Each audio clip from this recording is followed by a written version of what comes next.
Hey everybody, and welcome to Mega Shift today. I'm really excited to have Garrett Sussman from iPullRank. He is the Director of Marketing at iPullRank, which is a SEO and relevance engineering agency, which we'll be learning all about today. How are you doing, Garrett?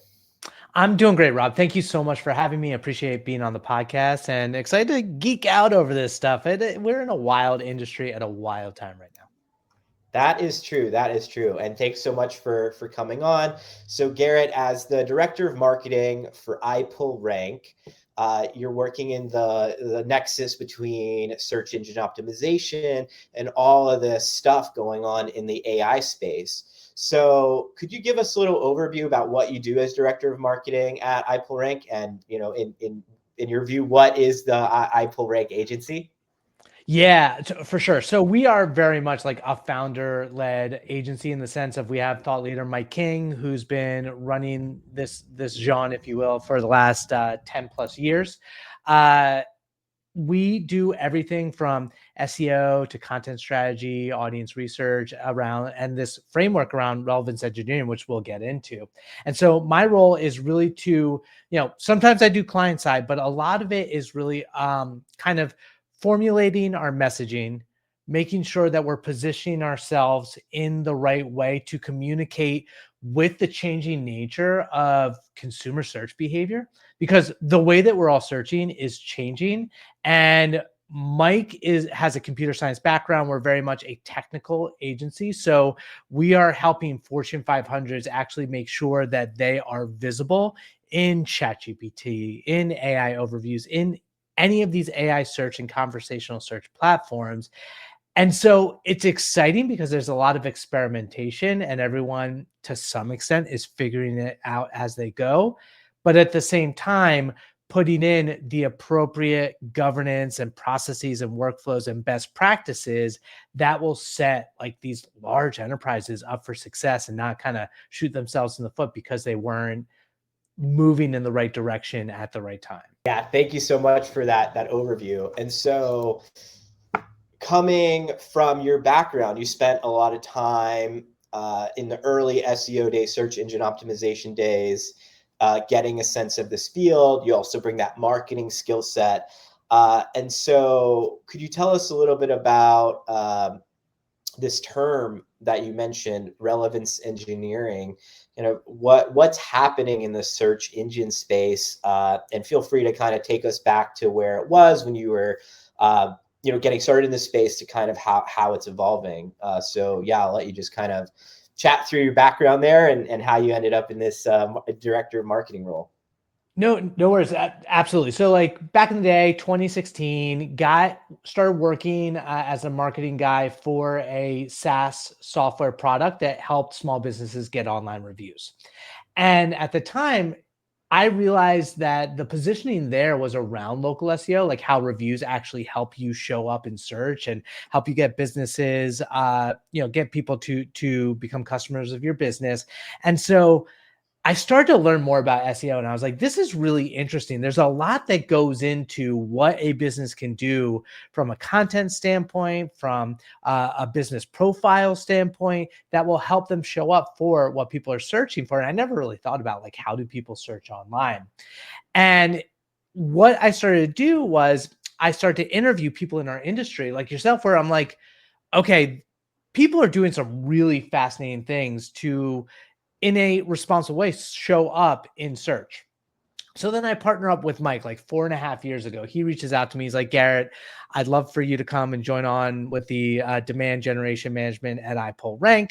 And what Mike was doing for me was really interesting. Like he was talking about these technical ideas of like JavaScript SEO, how, if you're doing really interesting things on your website, but your website is blocking Google from finding the content, that's problematic. That's going to hurt your visibility. And so Mike was pioneering this idea of JavaScript SEO.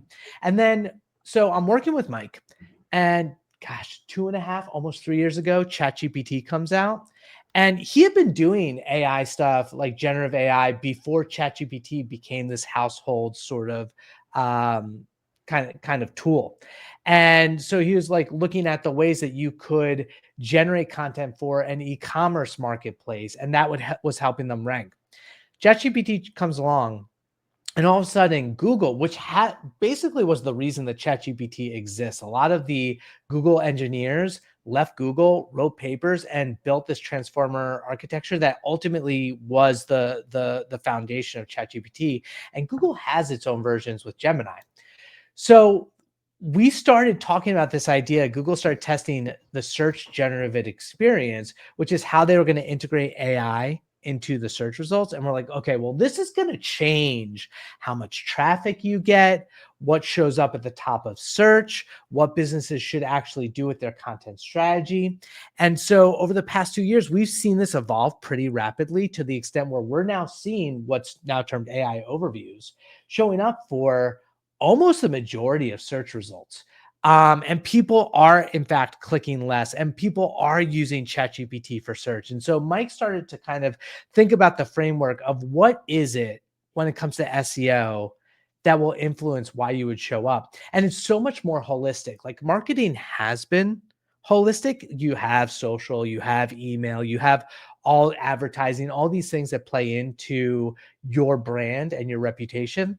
Well, when it comes to AI, he realized it's tied to this framework that he calls relevance engineering. How are you building this relevance so your brand is visible and recognizable when an AI search engine it comes into play? And see, people are searching, using AI search, which is different than traditional search, because not to get too technical, and I know you've had some super technical folks on your podcast recently, Rob, talking about like MCP and stuff, but the idea is the results using a large language model that like ChatGPT is based on is probabilistic. It's super complex autocomplete on steroids, which means that you're not guaranteed to get the same results every single time, which means that you have to make sure that the content you're creating is relevant and you're giving yourself as many chances as possible, like raffle tickets as Mike references, to be pulled into the generative output.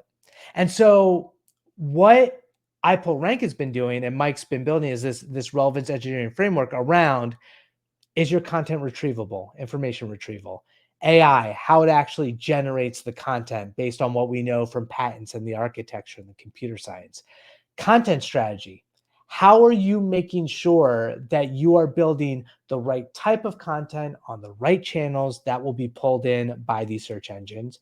Digital PR. It's not just about your website. Like, are you going on the media, trade, publishers that are relevant to your industry? And then ultimately user experience, that people, when they go to your site, and they either bounce right back to Google or they go around and they look at more things on your site, that's sending signals back to Google, because we know from the antitrust trial in 2020 from the DOJ that like Google is actually looking at what you do via Chrome data, which is so sketchy and so messed up. And they got no consequences for it, or like nothing real yet. But ultimately, relevance engineering is the intersection of all of those different pillars in terms of how that can inform your own content strategy and your own frameworks to make sure that you're showing up in search. Nice. I love that. Like the context is king, relevance is king. And what you just shared, it used to be omni-channel was the marketing term. And then we got somewhere where, social and web and paid media and video. And, now there's this major convergence, and this consumer maybe doesn't care. So now it went from omni-channel to multimodal, and it's like LLM driven, which, for those who are watching, large LLM, large language model, like Garrett shared. So, it's really fascinating. And I think, to Mike's credit and what iPullRank is doing, I know they've been in the SEO game a long time. So let's open the discussion about the terms. So we're shifting from a search engine optimization framework, SEO, where it's really Google, platform driven, to this large language model that you just shared. So I know there's kind of this battle in the industry, AEO versus GEO? It's alphabet soup. So could you unpack maybe that a little bit, and what is iPullRanks and your position on the terminology there? Yeah, it is really frustrating. And, our perspective is it's relevance engineering. It is holistic. It's this layer above all of the other things which influence search engines. Because what's tricky about it is when you are using something like ChatGPT or like AI mode, its answers are based on training data, right? Like it looks at billions and billions of documents, static documents that exist, that it crawled, that it's trained on, that puts out answers. Now, to keep things fresh, if there's a conversation you're having with ChatGPT that requires up-to-date information, at that point, it will actually go to the internet. And we know that recently ChatGPT does rely on Google's index. At first, we just thought it was Bing. Then some really smart SEOs, with detective work, realize it is Google as well, and they're probably building their own too.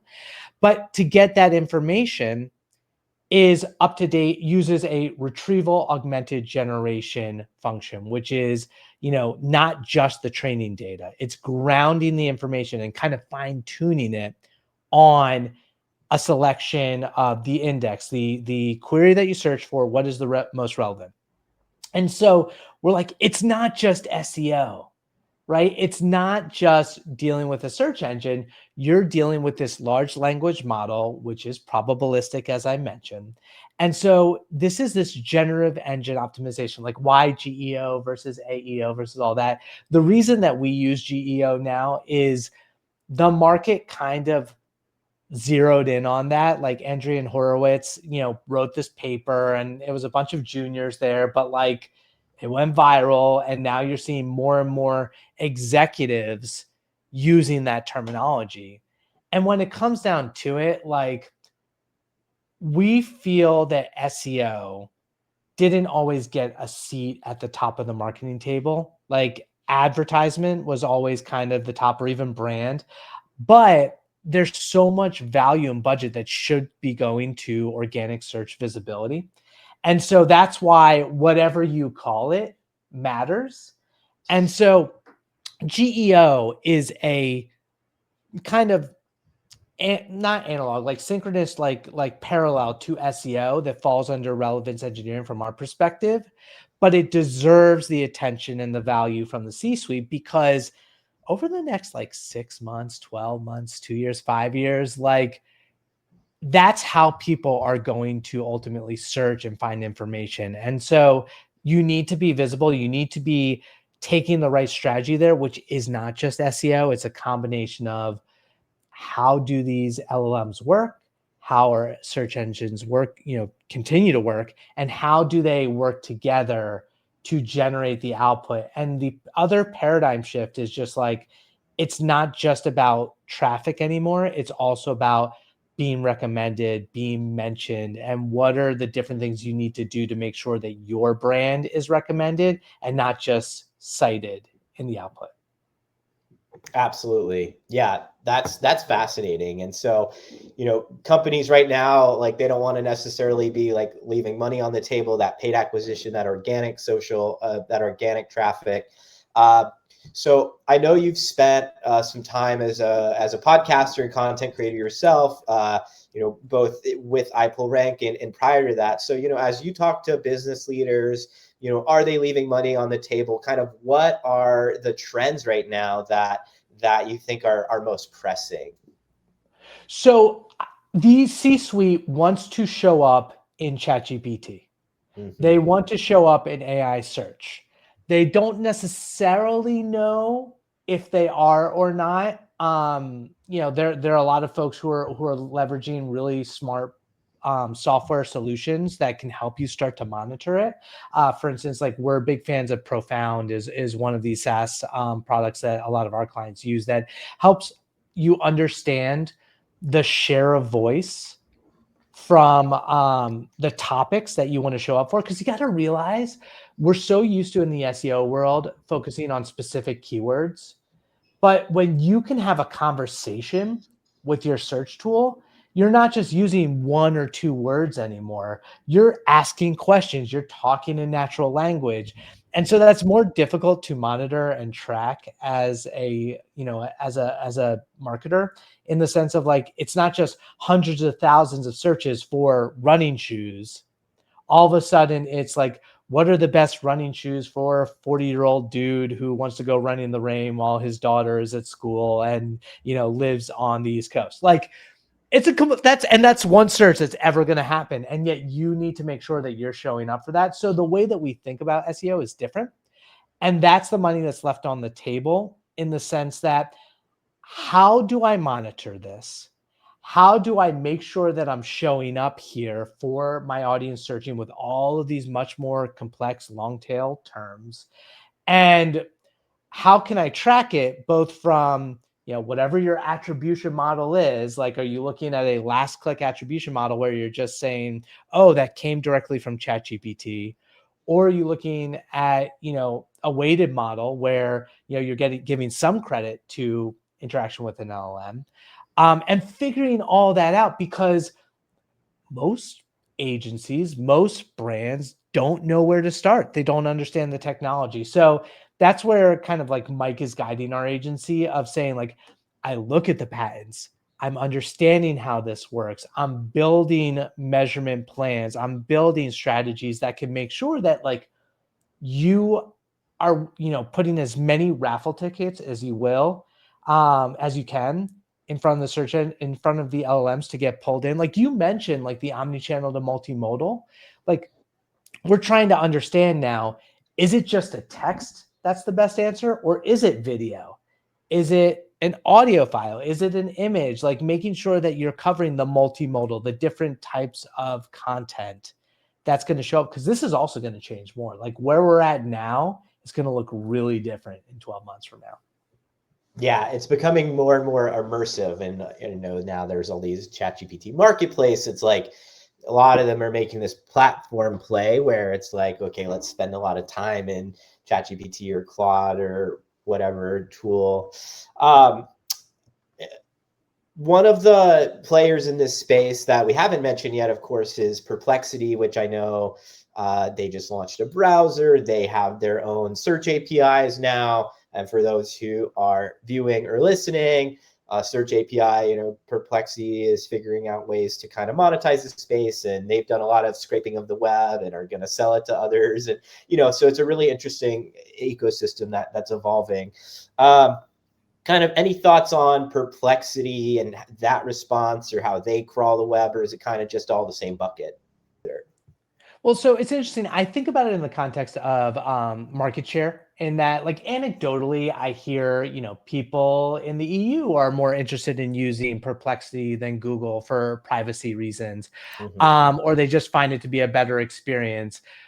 We haven't seen a kind of a needle moving amount of traffic going to Perplexity, despite them building their own browser, Comet, or building their own partnerships.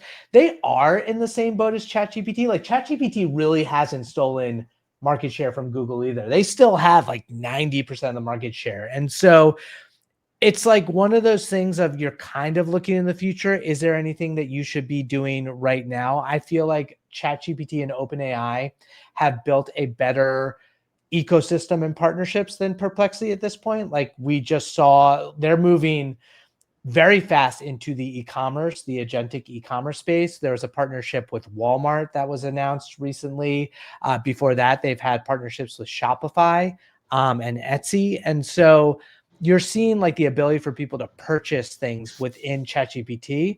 Perplexity, I think you'll be able to catch up sooner rather than later, because they also really leverage both Google and Bing's index in terms of what is being surfaced. I believe they are building their own as well.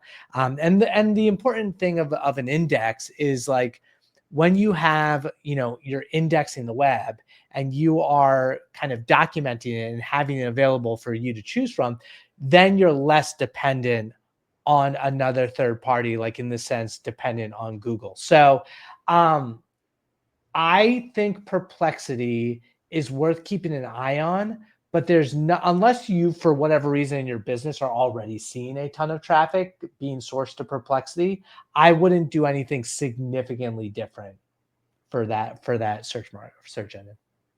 Nice, nice. Yeah, thanks for that perspective. I think the market share is definitely an important framework to think about it in, and where are the strategic investments? Where is the traffic coming from, and working with marketing departments and teams. From the consulting agency perspective, like you have those metrics, those health metrics, and kind of the core vitals, if you will. So kind of following the data there. So as we look at this industry overall, I know you've shared, where C-suite might be leaving money on the table. Like, what are folks getting wrong? Like, what is the big misconception or mistake in this space that bears repeating, where folks need a wake-up call?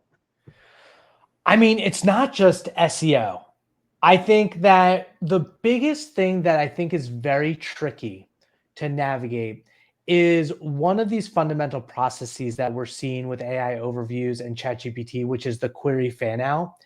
In that, historically, when people do a search, you're trying to optimize for a specific keyword. And we do know, obviously, that for the past 10, 15, 20 years, Google has algorithms that help identify synonyms and like similar-ish phrases and incorporates that into the results. But we all got so annoyed with the top 10 search results basically being the different variations of the same thing. The direction that we're going in is this idea of a query fan out, where now what Google is doing and ChatGPT does is they take the initial query and then they generate 5, 10, 15, 20 related searches that are further down your search journey to try to answer your question more effectively. So the content that's going to show up for an LLM like ChatGPT or AI overviews or eventually AI mode is going to incorporate all of these different pieces of content that wouldn't have normally been included in the traditional SEO sense of a search.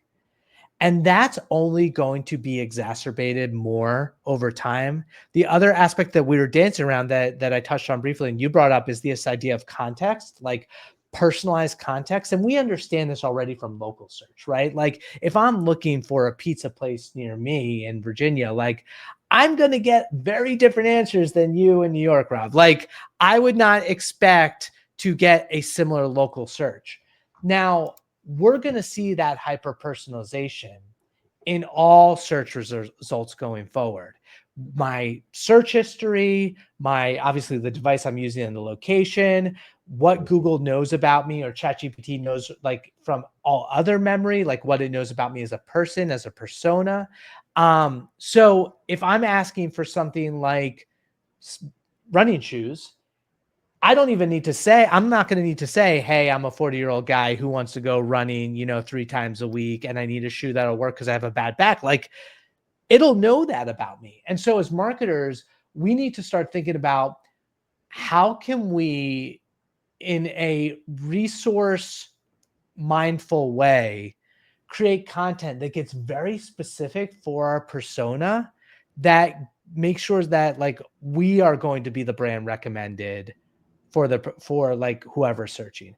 And I think part of that feels like old school SEO, but it's not what people are actually doing. And I think that's how we're going to have to figure out better solutions and strategies to accommodate that at a much larger scale going forward. That's interesting. Yeah, yeah. So sort of thought experiment question here. They said data is the new gold. Obviously Google's built that. There's a storehouse of insights that these firms have about us. I think like for companies who have built their businesses on being data providers, like, a Crunchbase or a Yelp, or as you mentioned, these local directories, Angie's List, like, is there still value in being a data repository or trusted repository of, local reviews and things like that? Like what is the play for these data providers, right? Like there's the ad revenue, then there's the way to monetize the data, things like that. Like, I know you probably can't speak to too many case studies from your customers or clients, but kind of like thought experiment, like, does it change the fundamental business model? Like other than ad revenue, like can these trusted directories like a Yelp still have viable business models? Like, is that still going to be a thing? So yes, but there will be lots of shifting. And we're seeing the same thing like media publishing in general. Like directories, I think, are better off because having first party data, like as you mentioned, like reviews, like that is human created content that's unique and specific. And there's a social component that informs people's decisions. And eventually it could ultimately inform agents' decisions, like when you have some AI robot go out and make a purchase for you, which is going to be a whole other type of marketing that we'll have to address at some point. But being able to provide that sort of content has value. Figure out monetization, I think, is going to be tricky. Maybe there are different models of what you give access to. Maybe it's less about sponsorship and getting access to the actual data in ways that you wouldn't be able to, or doing some analysis of the data for your potential consumers. Like maybe it's a pivoting where you're adding the service of analyzing like mountains and mountains of data for people. The other component, which I don't know if it'll change or not, but right now, and it's another thing that's come up that's like controversial in the SEO world, is the idea of the value of listicles, where, like looking for top 10 recommendations. Right now, a lot of the large language models, if I'm looking for the best running shoe or the best SEO agency, like a lot of times it will cite a marketplace or a publisher with their top 10 recommendations. Now, what's really tricky about all of this is and my personal interest is, there's a lot of psychological cognitive bias that plays into the input and the output. Like the way that people search is going to give you a different sort of output. I've done some studies myself, but like think about this example of like, if I go to a search engine and I say, why are cats the best pet out of all the possible pets, there's a certain sycophantic sort of response that you'll get from an LLM saying like, well, here are all the reasons that cats are the best cat. It's not going to be like, well, no, you're wrong. Dogs are the best pet, And so if someone else goes and they say like, why is a dog the best pet? You're going to see a variety of reasons there. And the same can be said for asking for product recommendations. Like the way that you phrase it is going to influence it. Now, on the other hand, the people who build the models, there are underlying biases that exist there of what it's determining is the best output. I remember when Google was playing around with this like perspectives feed, and it was like saying that they were going to add a tab. They actually got rid of it because Google ultimately kills every product ever. But they had a tab that was like, perspectives on something you're searching for. And a lot of it was social content. Like it was YouTube shorts and TikTok and all of these different and social media posts. And you're like, well, how are you determining what is the best like response? Is it based purely on views, which is a whole other algorithmic model? Is it based on likes? Is it based on engagement? Like there are these elements of biases that will play into all of these models. So you'll have these different experiences going forward, which makes all of it tricky in terms of how a business needs to think about it. Like, are you just going for trying to appeal to an audience who already likes you? Are you trying to appeal to an audience who hates you? We're very polarized in the US right now. Or are you just trying to get your slice of whoever's undecided in the middle and just hasn't really thought about it? Like all that plays into your content strategy. Yeah, that's fascinating. There's a lot of pieces to it. And yeah, as you shared, there is this sycophantic element to these models. I think it's probably giving everyone superiority complex or something. And I know a lot of folks have like gone into full on psychosis. So you kind of, I think staying grounded in this space is really important. You know, you know, basing it on sound business strategy. So, you know, which I think is a good segue to the next question here. Like, you know, if there are CMOs or technical folks or people building their sites or kind of just forecasting what's next, you know, so if you were advising a CMO who's skeptical here, what is one data point that you think would be an example that would change their mind? I know you mentioned traffic for a lot of publishers has dropped, but kind of, you know, what would be the bellwether here of where we're at? Well, I'd say first off, you need to get your own house in order. Mm-hmm. In terms of analytics and really understanding like how you're thinking about attribution and your revenue models. Obviously, it's a much different conversation for a media publisher versus an e-commerce brand versus like a general like retailer, you know, versus agency services or, you know, B2B. So understanding your own customer journey, but what we've been seeing anecdotally, because there's no like real, Adobe did a somewhat interesting study about conversion rates of LLM or conversational search traffic seems to be more efficient and higher than traditional organic search, which does make sense, assuming that if you're seeing less traffic, if people are less likely to go to your site just willy-nilly from a conversational search platform or just Google, when they do go, why are they going? And a lot of the times it is to seal the deal and make the purchase, to do a little bit more like deep research, or to check that the LLM, which does make stuff up, isn't full of crap.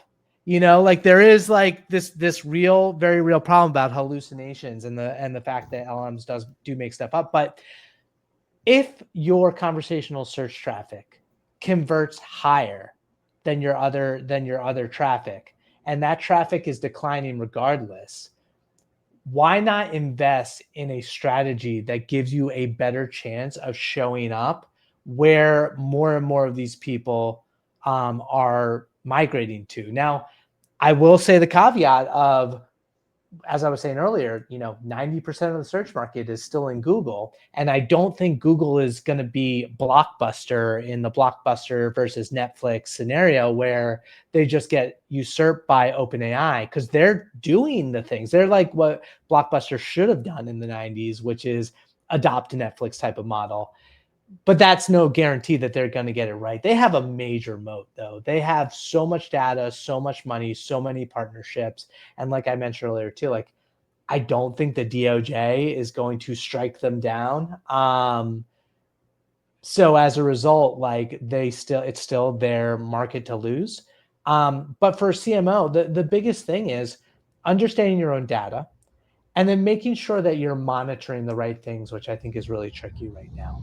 Is like, how do you know what you're doing is impacting your bottom line? And there's three tiers we're looking at it here. One is the input metrics, like what are you producing at what velocity for the type of content that would be served up, and is that content optimized from a very like scientific mathematical perspective? Like we do a lot of technical SEO and this whole concept of content engineering, which I don't want to get too technical, but it's like turning words semantically into mathematical values using what's called vector embeddings, and then using another process called cosine similarity to say, okay, is, you know, this article that you wrote about, you know, running shoes or about SEO or about, you know, podcasting, is it actually mathematically relevant to the topic? Making sure those input metrics are where you want them to be. Then the second part is channel metrics. Like, am I actually showing up and being recommended my brand the number of times compared to competitors that I would hope? Am I being recommended 45% of the time versus my top competitor showing up 20% of the time. And like Profound is one of those tools that helps you visualize that. And am I being cited on those platforms? Like, am I showing up? If someone's deep in the funnel and looking for, iPullRank or running shoes or whatever, is it my brand showing up? And then finally, it is those performance metrics. Like, how is traffic looking? But how's the conversion of that traffic looking tied to revenue? Like, is it performing to the level that you want? So having a very healthy look strategically at those 3 tiers of metrics to make sure that you're handling the AI search channel responsibly and actually doing stuff that's not just arts and crafts and BS. Amazing, amazing. And so those 3 were input, channel, and the Performance. performance. Input, channel, performance. Yeah, that makes sense. I wanted to circle back to the Adobe study you mentioned about the conversion rates from LLMs. I haven't read that study, but I will be taking a look. I think anecdotally or the hypothesis is like, if somebody's chatting with a large language model and they're like, help me find the right database provider, or, running shoe, like they've done some sorting out in their head, and I guess they're just like very emotionally invested, having chatted with the model and maybe corrected it or asked it follow-up questions. Like, heuristically, I could see how, like, somebody spending even 5 minutes or 5 seconds, like asking 3 questions to the model itself, like, is a fundamentally different paradigm than going to Google and using a term-based search intent, right? So intent is just like a completely different animal in this context. So it's really interesting what you guys are doing, what Mike is doing, and what you're doing over at iPullRank.